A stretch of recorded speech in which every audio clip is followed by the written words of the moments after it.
Hello. For the keen-eared amongst you, you would notice there was no pre-chat ambience. And I'm actually stationary at the moment. I've just found a little pocket outside of the wind. Stationary? Do you know why it's called stationary, mate? Yeah, because it's not fucking going anywhere. That was a quote from a friend back in school, and well, yes, he did sound like that dude in With Now and I. Anyway, yeah, it's Throwback Thursday. Hope you're enjoying that. God, when I was a boy, I used to love nostalgia. Oh dear. Throwback Thursday. Yeah, I'm told that's a phrase that's really, really popular, you know, with people that deal with fishing regulations and whatnot. Actually, it's one of my new hobbies.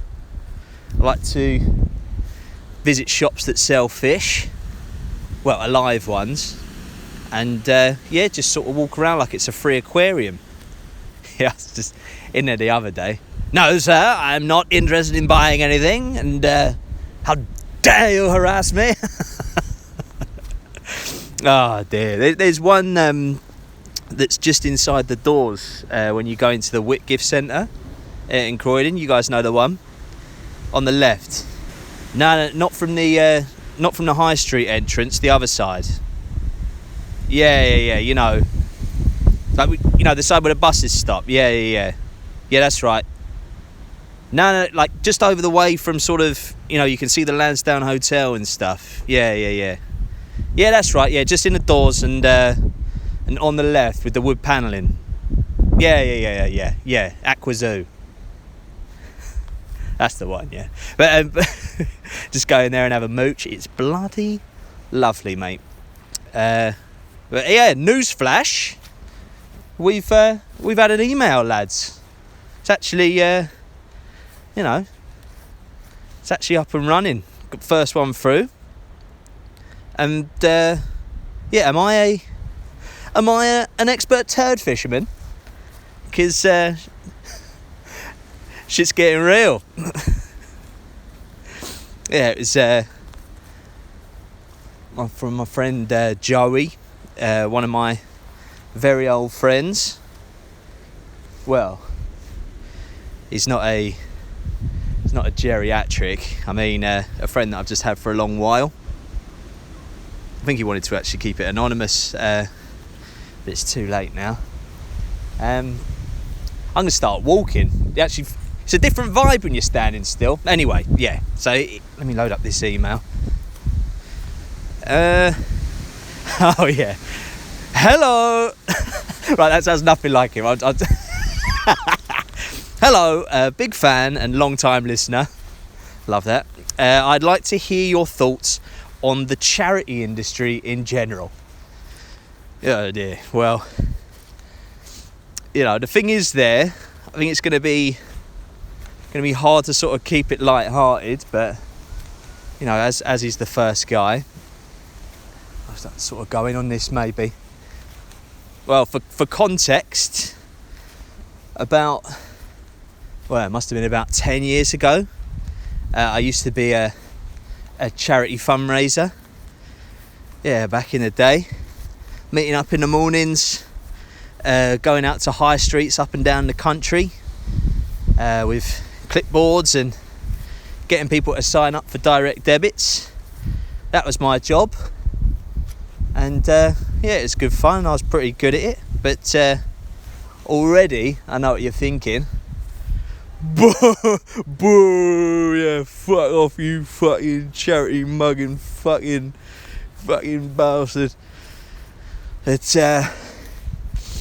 you got to ask yourself, why is that your reaction? Yeah, I used to get that a lot. But why would the charities keep investing in fundraisers if it wasn't a good option? I mean, from somewhere, we would get the idea that fundraisers are just these evil little kids But well, that's fine if you think that, actually, but you are wrong. Yeah, it's probably the method that people don't like, isn't it? You know, like being approached. I get that, but things aren't always going to sell themselves, are they? Like, like matey boy in his fish shop. If you don't ask, you don't get. It's a simple thing. So, this is already quite glum, isn't it? But all right, I'm going in. But well, yeah, back when I was doing it, like face-to-face fundraising, it was the second most financially viable way to raise funds for charity. You know, like small investment, high return, easy, second only to when people leave money in their wills, which in the UK statistically is older people, you know, leaving money to animal welfare charities, but you know, that's by the by. Anyway, it's very rare that people just wake up in the morning with a random compulsion to go, you know what, I'm gonna give 20 quid a month to a good cause. But I mean, yeah, it does happen, sure. It does happen, but you know, not as often as would be necessary for a good charity to operate. You know, like, people need that inspiration, and this inspiration sometimes comes from, you know, it could come from one of your pals doing some kind of challenge or event or whatever, you know, like sitting in a bar for beans, whatever, like, you know, which of course is fucking, you know, it's fantastic. And of course, if you can give those one-offs and give them a lot, just, you know, if you've got that disposable, do what you can. But you know, those events, they are one-offs, and you know, you don't get like Philip from accounts pledging to do a big charity bungee jump every month or something. So, you know, it does tend to generate peaks and troughs for the charity's fundraising, like makes it quite unpredictable. And yeah, the goal of the street fundraiser, that was me back in the day, is to, you know, to get people to give on a regular basis, which is harder. So with monthly donations, charities can forecast, you know, they know what's coming in and they can make plans, you know, because they've got that regular support. And yeah, there are so many charities out there as well that people don't, you know, they don't get much promotion. So street fundraisers, just by sort of being out there, they're like little walking adverts, aren't they? You know, bringing awareness and whatever. And it's cheaper than going on TV, well, I guess. But yeah, if you're talking to a good fundraiser, that's what you're getting. You're getting that inspiration. You're getting that education, more awareness. You know, their wage is fucking cheap as well. So that's just why it's so effective. So, well, ethically now, I can sense it. I can sense it from this sermon. I can sense you're just like, yeah, well, you know, it's a waste of money, isn't it? That fundraiser's paid, so aren't I just spunking my money, you know, paying their wage rather than actually going to the good cause? Or, you know, it could be even like, is my money gonna buy a Bentley for some fat cat higher up the ladder? You know, well, it's like that scene in Afterlife where Gervais, he sort of digs out that fundraising guy, doesn't he? But well, yeah, I used to have similar concerns back in the day, but you know, let's just boil it down to what it really is.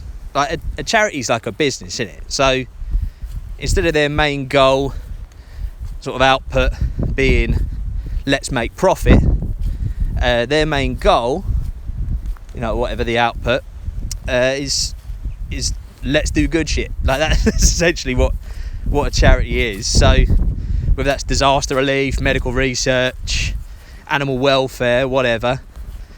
So I mean, yeah, let's take that business example. So think of a business. When you buy your Twiglets at the shop, it's no surprise that the whole of the 50p you've just given doesn't go just straight into Twiglet profit.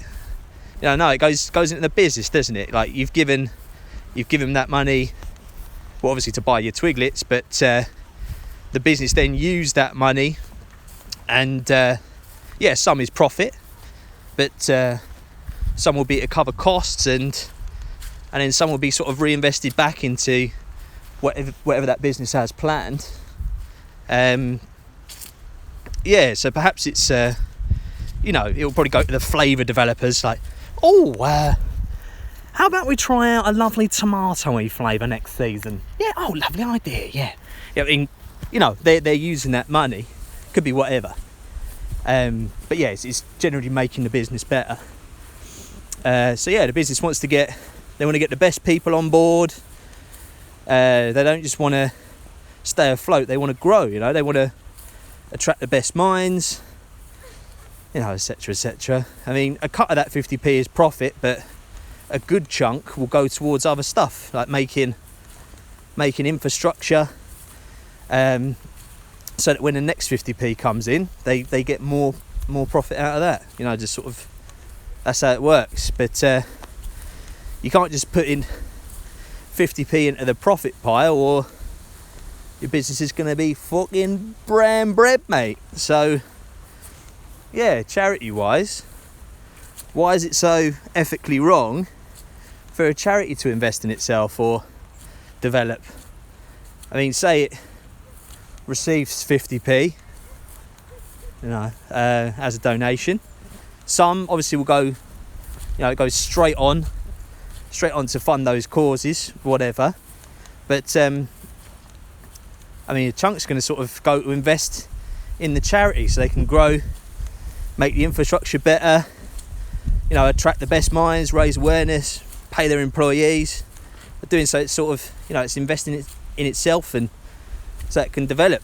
So yeah, like a business self-developing, making more profit, charities, they self-develop and they can make more good shit happen for your buck, kind of thing. So yeah, that's what your donation does. And obviously people can't work full-time for free, and without reinvestment into itself, the charity will just die like a business would. So, well, what's that you say? Yeah, get people to volunteer. Yeah, 40 hours a week for free. Yeah, it's not really going to happen, is it? I mean, for a charity to effectively run, you need people working there, and it can't all be done by volunteers, sort of full-time volunteers that just don't exist. Well, the ones that do, they're probably not going to do the job well, are they? But I think I'm getting sidetracked. I mean, and again, yes, you do get some bad uns in charities, and you do get some dickhead fundraisers, and of course you do. I mean, it happens everywhere, doesn't it? Every walk of life. But the bad fundraisers are probably ones that have put you off in the first place, aren't they? So that's where your anger would probably be justified. But yeah, hear this from me.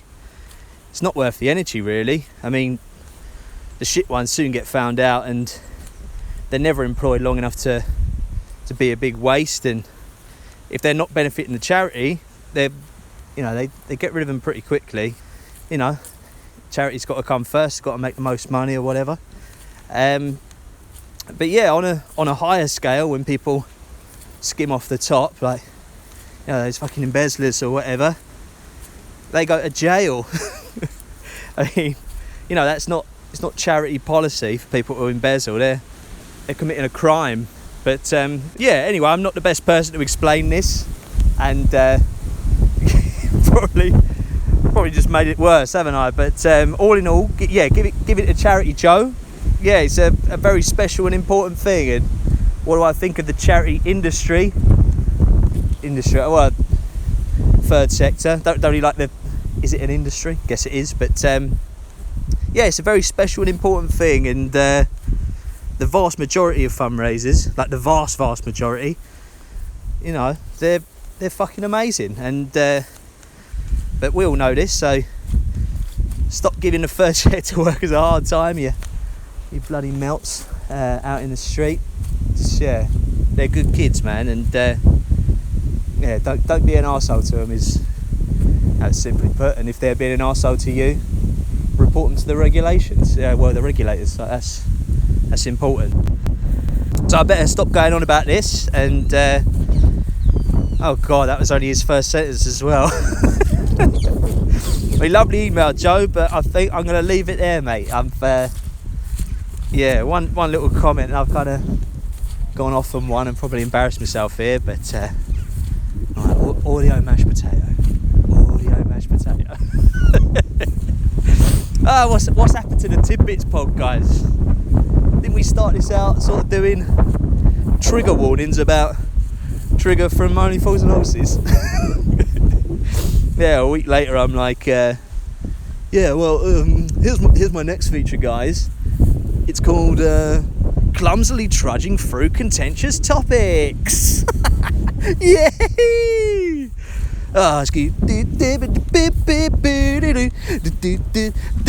Religion. Cheer up, lads. Yeah. Ooh, politics in the Middle East.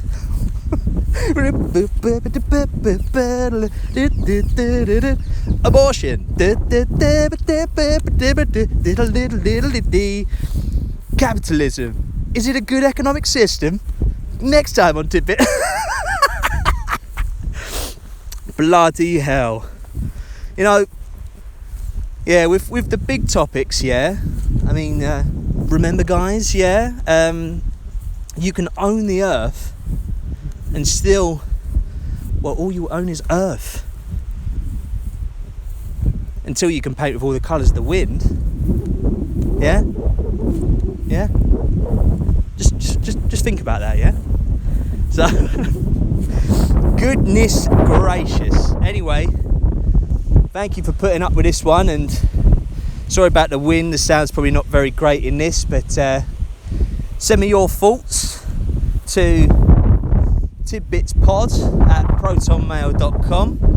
That's the email. Maybe we can get email number 2 under our belts. Yeah, just send me some happy stuff, really. I think that would be nice. But yeah, you are an absolute bloody gem, and I'll catch you next time for what I promise would be a lot more light-hearted.